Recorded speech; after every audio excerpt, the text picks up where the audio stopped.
The sun was almost gone, sinking low behind the red hills of New Mexico. The sky burned orange and purple like fire across the open land. It was the kind of sunset that made even a hard man stop and feel something deep inside. But Cole Braddock didn't stop. He rode through the dust with quiet eyes and a tired soul, heading nowhere in particular. He was a tall man with a rough beard and a scar that ran from his ear to the edge of his jaw. People used to say he was a war hero. Others said he was a killer. Maybe he was both. He once owned land and had dreams, but now he rode alone, his horse worn out like his heart. He didn't trust anyone, and he didn't believe in second chances. That's when he saw the smoke. It wasn't the kind of smoke that meant trouble. It was small, rising gently in the distance, maybe from a chimney. Cole didn't plan to stop, but something pulled him. He was hungry, thirsty, and tired. Maybe that was it. Or maybe it was something else, something he couldn't name. He followed the smoke until he reached a small farmhouse. It was old and half broken. The fence was falling apart and weeds had swallowed the yard. But it was still standing. And in the Wild West, that meant something. He dismounted slowly. His boots crunched on dry earth. His hand rested on the gun at his side. A man alone couldn't afford kindness out here. Then he saw her. She stepped out from the barn, her arms tight around a rake like it was a weapon. She was young, no more than 22, with wild brown hair and fire in her eyes. Her dress was faded and patched, but her posture was strong. She looked like someone who had lost everything and still stood tall. Cole raised his gun, not to kill, but to warn. The wind blew hard, making her hair dance around her face. Still, she didn't run, she didn't cry. She just looked at him and said something he never expected. "Please don't harm me," she said softly, voice trembling but brave. "If you don't, I'll bear you strong children." For a second, everything stopped. The gun in his hand felt heavy. The air was thick with dust and silence.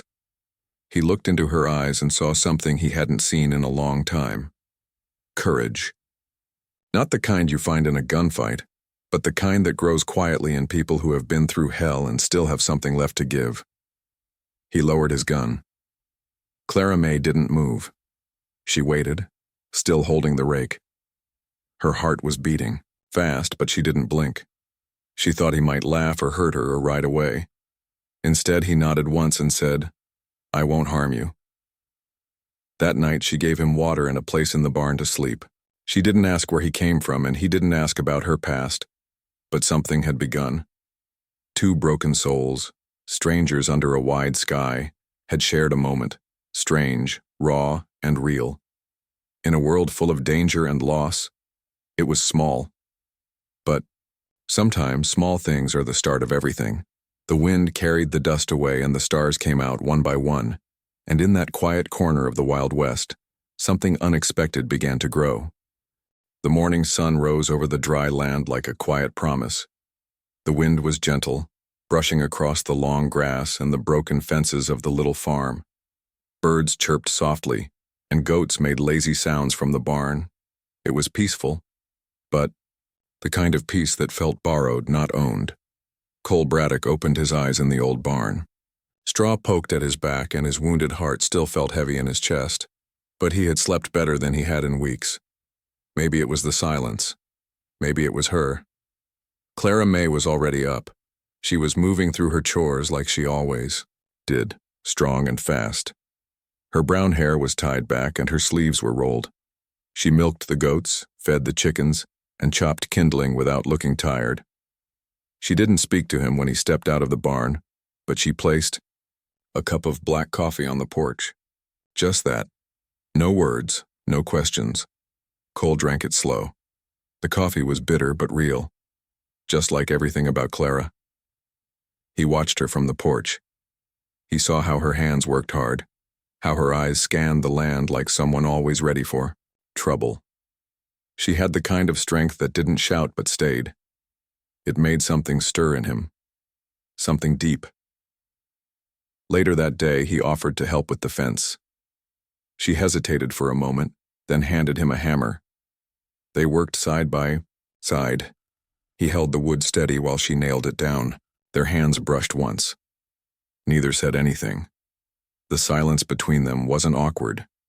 It was careful, like both of them were afraid to speak too much, too soon. When the sun started to sink, Clara lit the fire. She didn't invite him inside the house, but she brought out a plate of cornbread and beans. He sat on the steps and ate while she leaned against the doorframe, arms crossed. "You used to own land?" she asked quietly. He nodded. "Long time ago, back before the war." She didn't ask which war. Everyone had been touched by some kind of fighting. "My folks are gone," she said after a while.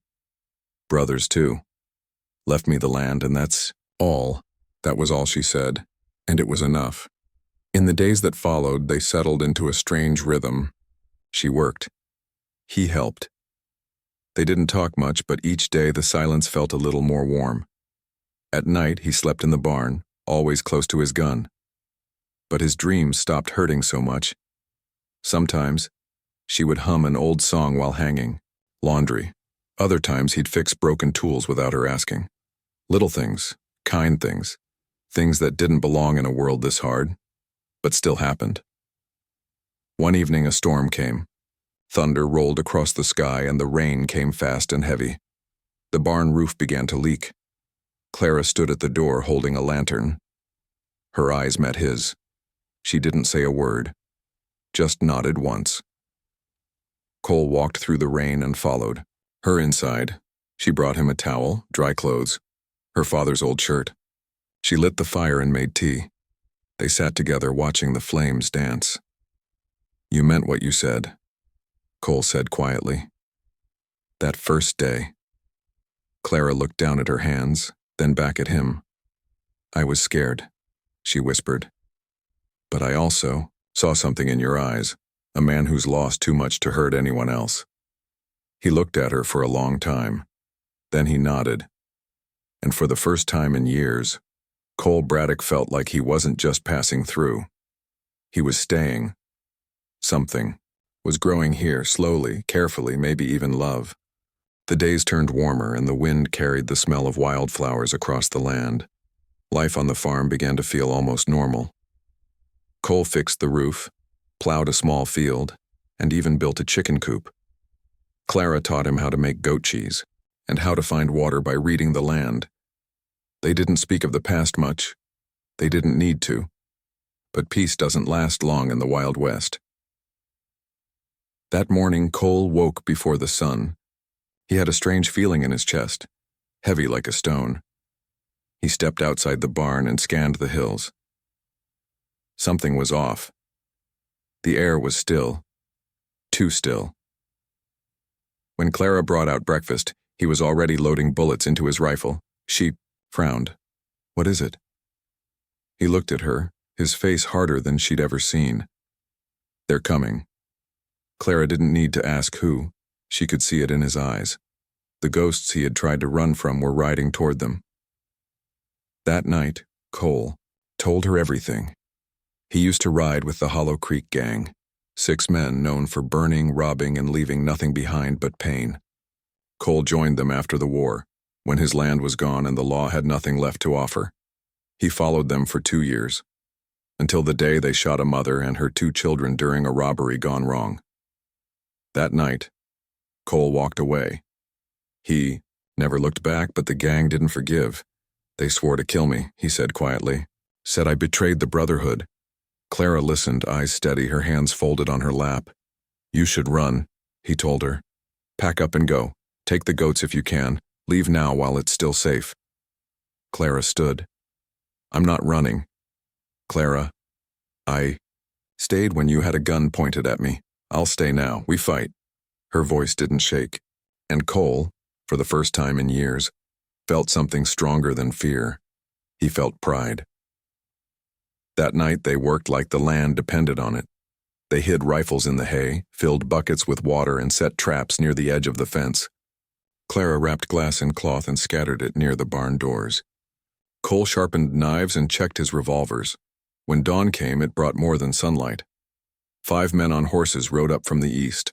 wearing black dusters and wide hats. One of them, a tall man with a crooked smile, shouted across the field, "Cole Braddock, we came to collect what you owe." Cole stepped forward, rifle in hand. Clara stood beside him, shotgun held tight. "You boys should have stayed in hell," Cole called back. "They fired first." The sound of gunshots broke the morning silence. Chickens ran wild. Smoke rose. Clara fired with sharp aim, hitting one man in the shoulder. Cole dropped another with a clean shot to the chest. But bullets tore through the air like bees, angry and fast. Cole took one to the arm.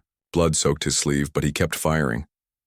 Clara reloaded, her hands fast but shaking. 2 more gang members fell. The last one turned and ran, cursing them as he disappeared into the hills.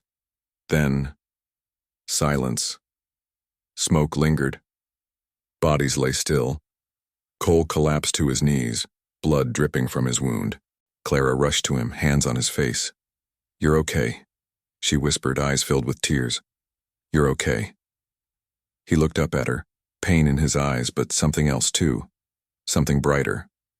"You stayed," he said. "So did you," she replied. "We stayed. Together." And even though the land was scarred and the day was not yet over, they both knew something had changed forever. They weren't just 2 strangers anymore. They were something more. Something worth fighting for. The smoke from the fight had cleared, but the scent of gunpowder still floated in the air. The bodies were buried by noon, far from the house and near the edge of the dry hills. Cole dug with one hand, the other arm still bleeding and weak, and Clara helped him, never once stepping away. She didn't cry, she didn't tremble. She had become the strongest person he'd ever known. Cole's wound was deep, but not deadly. Clara cleaned it gently, wrapping it with cloth and boiled herbs. He winced, but he didn't complain. She sat beside him by the fire, holding his hand in silence. The next few days passed slowly. Cole mostly rested. Clara cooked, cleaned, and checked the land like always. But now she came back inside the house before nightfall. And every evening she placed a second chair beside the fire.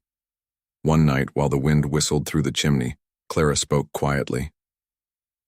"You don't have to leave," she said. Cole looked at her. "You sure?" She nodded.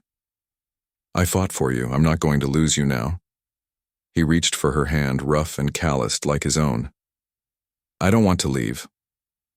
Spring brought new colors to the land. Tiny green leaves began to grow where brown ruled before. Goats had babies. Chickens laid more eggs. The garden they planted together started to sprout, a small line of hope rising from the dirt. One morning, Clara placed his hand on her belly. It was a quiet moment. No music, no celebration, just a heartbeat under her skin. Cole froze. His fingers trembled. His eyes filled with something deep and raw. "You're sure?" he whispered.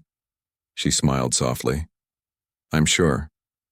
He looked at her like he was seeing the whole world in one person. A woman who once stood against him, unarmed in the face of danger, now giving him something no one else ever could. A future. He kissed her forehead, holding her as if she was the only thing keeping him upright.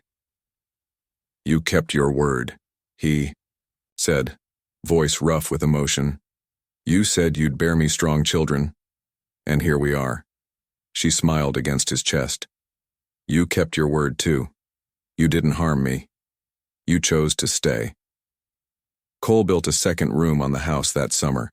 It wasn't fancy, just wood and nails and long hours of sweat, but it was strong and it was theirs. He hung a tin star above the doorway, not a sheriff's badge, but a symbol of peace. The townsfolk started to notice them again. Some remembered Cole as an outlaw. Others whispered about the girl who lived alone and tamed a killer. But Clara didn't care what they said, and Cole didn't answer to anyone but her. One evening, as the sun painted the sky gold, Cole and Clara stood at the edge of their land, holding hands. "What if the past comes back again?" she asked quietly. He squeezed her hand. "Then we face it. Together." The wind moved gently through the grass. Coyotes howled far away, but they didn't sound so close anymore.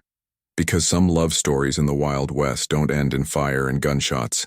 Some end in healing, in two broken people finding each other at the edge of the world, where no one was supposed to survive, but they did.